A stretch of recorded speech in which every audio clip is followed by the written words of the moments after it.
I know the Wolf would not be satisfied if we didn't start off the podcast talking a little bit about his boy Brandin Cooks. So, Wolf, why don't you fire away at Hannable to start things off?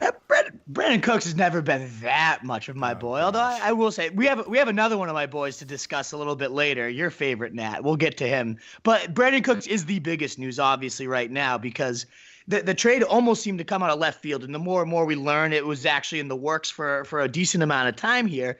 But they just swung the Brandin Cooks in a fourth over to the Rams for the 23rd overall pick plus a 6th rounder. So first question is, why are they moving on from him after he had a pretty solid debut by all accounts?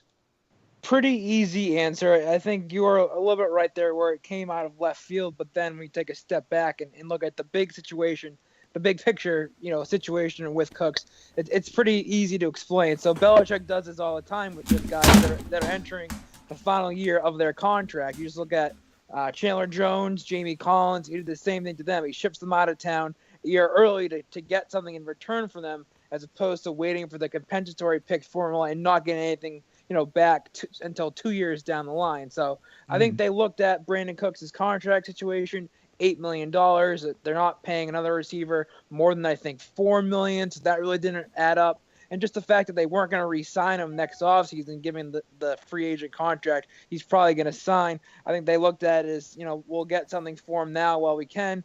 And I actually think the first-round pick, number 23 overall, was better than I think even the Patriots would have imagined they would have gotten from. So, given the chance to get a first-round pick for Brandin Cooks, the depth they have at the receiver position behind him, I think it was a no-brainer. You see Jordan Matthews eating up like those targets. I mean, he did get a ton of targets. 114, I think, is 110, something like that. I mean, do you think all those extra targets are going to be heading Jordan Matthews' way? He's a pretty different type of receiver, right?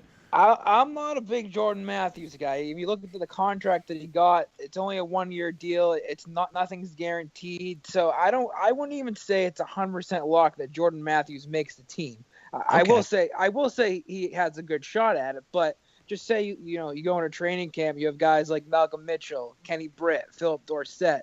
Say one of those guys emerges in camp and plays better than Jordan Matthews. There's no guarantee that says Jordan Matthews has to be on the team. Interesting. Yeah. Okay. So then how do you see there being a clear target distribution for this? Obviously, Edelman will ideally return, but what Cooks was really bringing was that vertical element. I mean, he ranked 7th in the NFL on air yardage per target. So do you see anyone currently on the roster? And again, I know that's not really the Patriot way, is going that deep that often. So maybe that's part of the trade, is it was a miscast of talent in a way. But do you see anybody stepping up into that vertical role of any sort? I think the two options on the roster right now are Patterson and Dorsett. I think Patterson, I mean, he's a speedster, but we haven't really seen him do much damage in the receiver role. That's sort of been his knock in the league the last couple of years, where he's more of a special teams guy. He's a gadget player rather than a guy that can catch the ball down the field. But I mean, who knows? Playing with Brady, that could be different. He definitely has the raw talent. And I think Dorsett, he showed some flashes last year of being a guy that could contribute in the offense. I think having a full year, in the system, learning the playbook could do dividends for him. So I guess those two guys are the only two guys that will, have the ability to make plays down the field like Cooks.